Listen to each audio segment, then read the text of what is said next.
Welkom bij de podcast van Menno en Erwin. Ja, en elke week zijn we er weer. En we zijn bezig met onze Summer Special. Dit wordt onze tweede editie. En vind je dit nou een leuke podcast? Kijk dan eens op onze website www.mennoenerwin.nl. We hebben namelijk ook een hele leuke nieuwe nieuwsbrief waar we hele leuke nieuwe dingen inzetten. En dat krijg je dan elke week in je e-mail. Maar Menno, we gaan weer switchen naar Engels volgens mij. Ja, want de vorige keer hebben wij Bill geïntroduceerd door hem het hemd van het lijf te vragen over wat doet een Amerikaan in Groningen. Ja. En dat eindigde met Vrienden voor het Leven. Dat hadden we niet helemaal meteen in de gaten. Maar ik had niet door dat het een klassieker Nederlands van Jan Smit, die een diepe indruk gemaakt heeft op Bill. Ja. Dus hij begint nu ook Nederlands te leren, omdat hij de essentie van dit lied wil begrijpen. Fantastisch. Maar ja, dit keer gaan we een beetje meer naar wat inhoudelijks. Want Bill is al jaren bezig met classes te geven, onderwijs te geven aan studenten en ook al wel een breder publiek over slaap. Nou heb ik daar ook altijd wel in verhalen aandacht aan besteed, maar ik had altijd toch al wel wat problemen. So we will focus on sleep. And what Bill thinks about. Yeah. What should you tell people about sleep? Yeah. We did some subjects on the podcast. We so people could be prepared if they listen to our old podcasts on sleep. They know nearly everything, but nevertheless, I have the feeling that still we do not completely understand sleep. So that would be my first question to you, Bill. What do you think? Do we understand what sleep is about? Well, fair enough, Menno. Fair enough question. I think, though, let me start with an idea, which is that the research on sleep and the understanding of sleep has been hampered or prevented, lessened in some way through, I think, a Western bias about the nature of sleep. And that sleep is somehow sort of a less important, just to start out with, state than being awake. And I think this has been a case for millennia, right? As you know, and maybe the audience also, that the Greek god of sleep, Hypnos, was the twin brother of death. And so those two were just, they were twins. Yeah. Only in the term that you would wake up from sleep and not from death. And so in the Western tradition, I don't know in Dutch what you say, but for example, in English, you'll know we say, I fall asleep or I fell asleep. Yeah, we said fall, that you fall down someplace. You go down. Yeah. And the idea that during sleep, the brain and the body are at rest, inactive, quiet, dark. Of course, all of that is wrong, as it turns out. And other cultures, interestingly enough, non-Western cultures that are not busy studying the Bible, they have a very different language for it. Like in Farsi or Maori or these others, words like I ascended to sleep. I was carried away by sleep. And so very different, where wake and sleep are two sort of the same. So I think we've been led for millennia along the wrong path. And only recently, since the middle of the last century, really, have we realized that, there's a lot going on in sleep, and that when we fall asleep, there's nothing passive about it. Everything is active. So the brain mechanisms for being awake need to be disengaged, and there are active sleep mechanisms that put you to sleep. So it's not that just something is released. It's something has to be active. So you mean it's energy taking, and generally it's viewed as a repair process. Well, and there's work being done during sleep. Although I have the feeling that we still do not know what is really repaired, or do we? Well, no.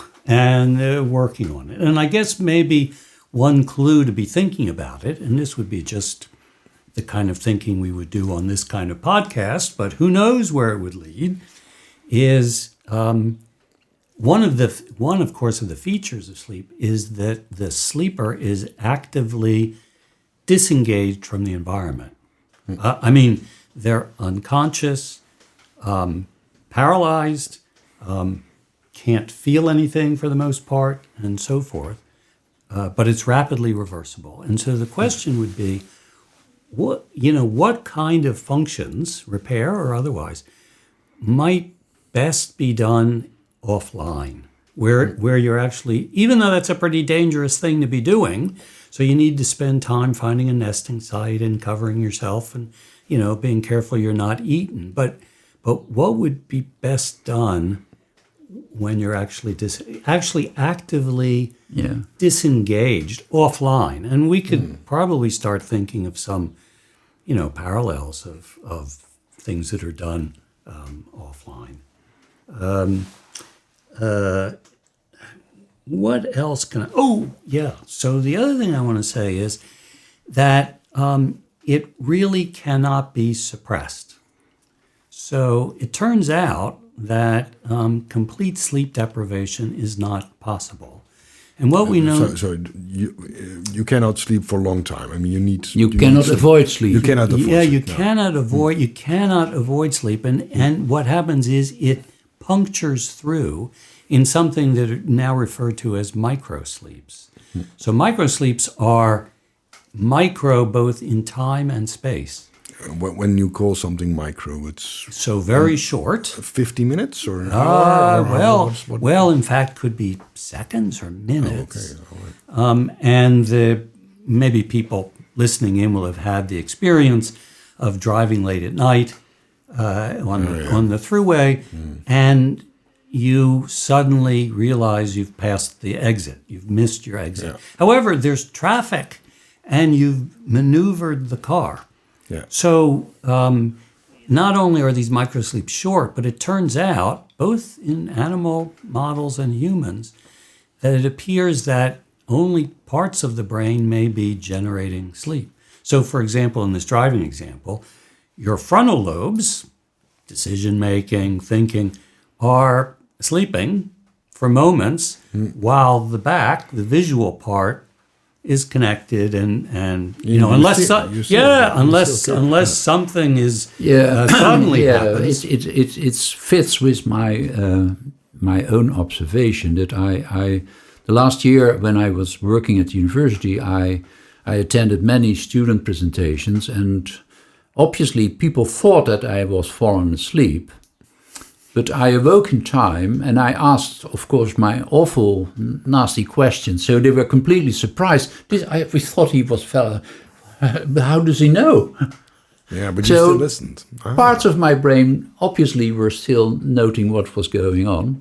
So it must be that although now, I mean, just for this audience, we're speculating, right? But that perhaps whatever work is being done, repair or otherwise, is best done if you shut everything down, go offline, and have the brain doing it all together. But in emergency situations or difficult situations, it can be accomplished locally with groups of brain cells or even single brain cells. And this has been shown in new research with animals that are wearing portable wearables. The frigate bird, which is flying over the Indian Ocean for days, is part of its brain is sleeping during this time. The other famous examples are dolphins, which are sleeping with half of the brain and awake with the other one. Yeah, so it hints all at some functions of sleep in our brain. But still, it seems to be a little bit mysterious, isn't it? I won't disagree. Of course, one thing, as you know, that people have studied a lot is a role in memory and learning, right? That during that time, and of course, more than one thing can be happening during sleep, just like more than one thing happens during wake, that memories which have meaning, are important, emotionally salient, may be laid down in a stronger way, and others that will be eliminated. So here at this podcast, tonight I'll be dreaming of the podcasters here, because this has been such an enriching experience. But other things I may let go. So you are in favor of this more or less classical idea that short-term memory is transformed into long-term memory also during sleep? But certain types. Yeah. It turns out that, and there's a number of really interesting psychological experiments, the types that, people were recruited as undergraduate students, about which of these short-term memories are somehow tagged in some way that points them to, we want to convert this to long-term memory. Some of these have to do with emotional events, for example, or also whether there's a belief that you're going to be tested on the material. All of these kinds of things. So it turns, what my wife wore the other day that I better remember. Yeah. I mean, all these things that are tagged that we can't understand really how that's sort of done. One of the things that's emerged, two different ideas related to memory that are not mutually exclusive. One is that during this time, important brain connections are strengthened, tightened up. The other idea, which at first glance is almost opposite, is that connections are lost. So in other words, the connections that don't seem to be that useful or haven't been used during the day, they can drop out. And so perhaps the total number of connections remains the same, but they're reweighted. That reminds me, and I think others have discussed this, of a very interesting idea, I think, which mirrors development, what happens in development. So as some of the listeners may know, brain connections during development are done in a way that maybe an engineer would not design, but when you think of it as probably a useful way, where during the day, with all sorts of experiences, many connections are made, an overabundance of connections. And so you're making connections, and then they're eliminated if they're not used. So the strongest of the fittest, if you will, at a brain connection level. So if you use it, you keep it. If you don't, it withers away. And this idea seems to me, I wonder whether it's the same kind of mechanism or concept each night for the update. So it's not really repair, I guess, but it's sort of the update, a kind of mini development Every day incorporating the day's events, sort of trashing the things that are not useful, accentuating the ones that are, and maybe using the same kinds of molecular sort of mechanisms during the that's sort of an interesting. And is there? We spoke with Menno a few times about Nobel Prize winners because they invented something, and then there was the science of different parts took off because they can see things more. Or is there any microscopes, or is there anything in this field that helps now the research on this kind of? Yeah, that's brain? a good question. I think I'd say two things in general. One, again, is the real-time recording of sleep in behaving animals in their natural habitat. And so most of the information that we have would be on animals or from zoos, which is not, there's nothing wrong, but it's only one aspect of their life, and presumably sleep is quite dynamic or plastic. And to really understand, we'd need to have them in their natural habitats. For example, the sloth, which is named because it's so sleepy all the time, sleeps 15 hours or something like that. Now it's been recorded in the wild in Panama, and it doesn't sleep 16 hours. So, as an exception, I will translate sloth in the luiaard. Luiaard, So the Dutch name is a lazy animal. A lazy animal, right. And Totally wrong now, I heard. well, it's completely right for a sloth in the zoo. But not in the wild. Sort of at a resort where there's Nothing to nobody chasing you and there's plenty of food and and so I think that's one thing, is really to explore that in humans too, the natural ecology of sleep.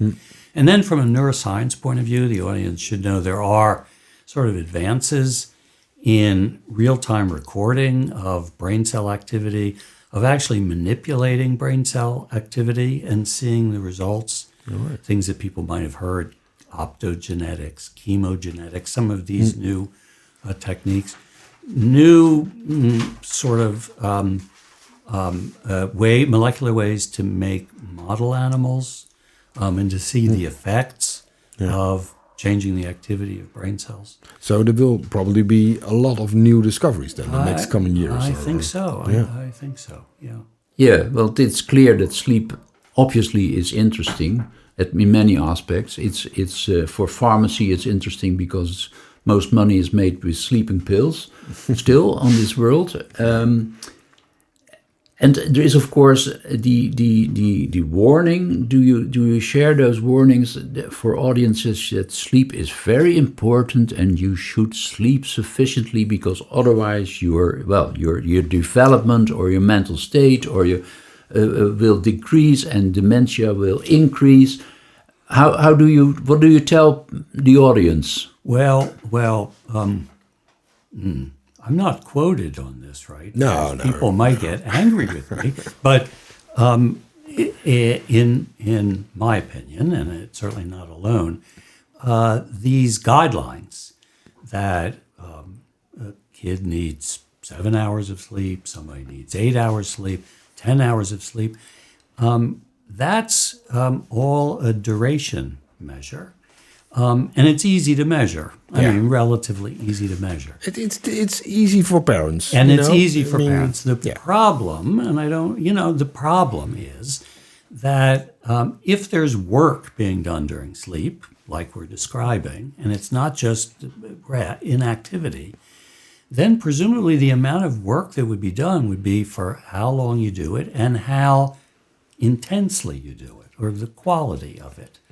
Like, for example, cardiologist, cardiac output, the function of the heart is a product of the heart rate, a time measure, and the stroke volume, how much blood each pump. So you need these two to get the idea. So if somebody sleeps 6 hours, but the quality, we could talk about that, how you measure that. It's not so easy, but there are ways to get at it. But the quality is very high. Well, maybe the work is done in a shorter time. And of course, there are normally short sleepers. We may know some of them. Some of them sleep for 4 hours, and they're titans of business and elsewhere. Yeah. So it's this combination. And unfortunately, and I don't mean to be sort of droll about this, but the question of are you getting enough sleep? At the moment, I would say the answer is, well, are you sleepy during the day? If you're sleepy during the day, you're not getting enough. Yeah, so that's a very practical one. That's a practical answer. But then so then that it also means you cannot compare.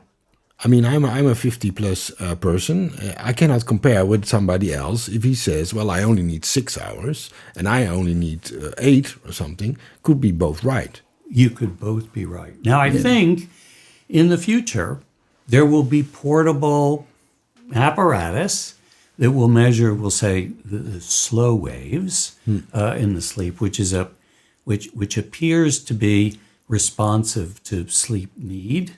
And then one presumably could do a product of those to get a sense of, we need a biomarker for this. And I think the problem with duration is, yes, for most people, under 5 hours is probably trouble. Yeah. And for you, if you're sleeping 8 and you get 6, maybe that's not enough. Yeah. But for somebody who ordinarily sleeps 6, that might be okay. Yeah.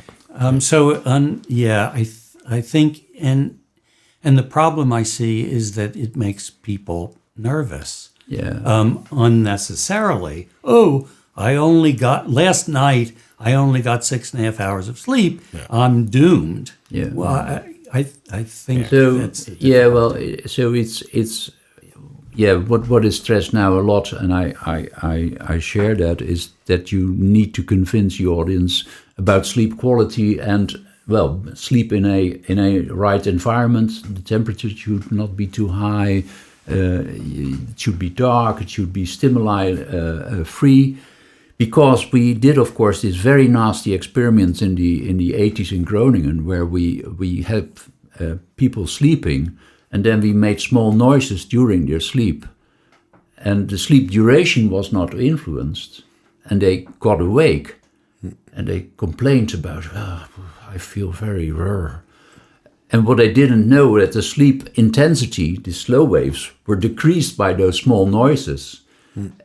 So you don't notice, but it happens in your environment. So there you can demonstrate that how important it is that you have these good environmental conditions to get the sleep quality as high as needed. So it's clear. It's not only Well, and we have a start now with the Apple Watch and stuff like that. There's a lot of more measurements from your body about devices. Maybe not brains yet, but and there's certainly, I mean, the good thing is there's certainly much more interest in this. I mean, one would hate to have all these sort of self-measurements lead to people's concerns unnecessarily if they're not the right validated measurements. I say as a professional. Well, what I take away is that it's just plain simple. If you're tired during the day, you need more sleep. That's a good translation. I think We can agree. I think we all agree. Wow, that's great. Okay, well, this is the second part of our summer special, and this one was about sleep. Do you like this podcast? Then please go to the website www.mennoenderwin.nl. And every week we are on Wednesday with a new episode.